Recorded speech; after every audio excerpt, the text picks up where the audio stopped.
Dramatic video captured the moment a TransAsia Airways flight crashed into a Taipei river.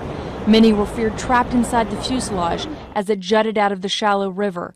Rescuers worked frantically to save the 58 people on board. But one fire official said things did not look optimistic. Some, including at least one child, were pulled from the wreckage alive.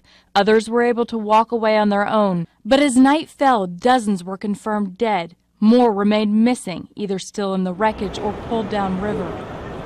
Dashcam footage from more than one car on the highway beside the river showed the plane barely miss an apartment building before clipping the bridge. A taxi was hit as the plane went down, injuring the driver. While the cause of the crash is not yet known, Taiwan's state news agency reported the pilot called out Mayday 3 times shortly after takeoff.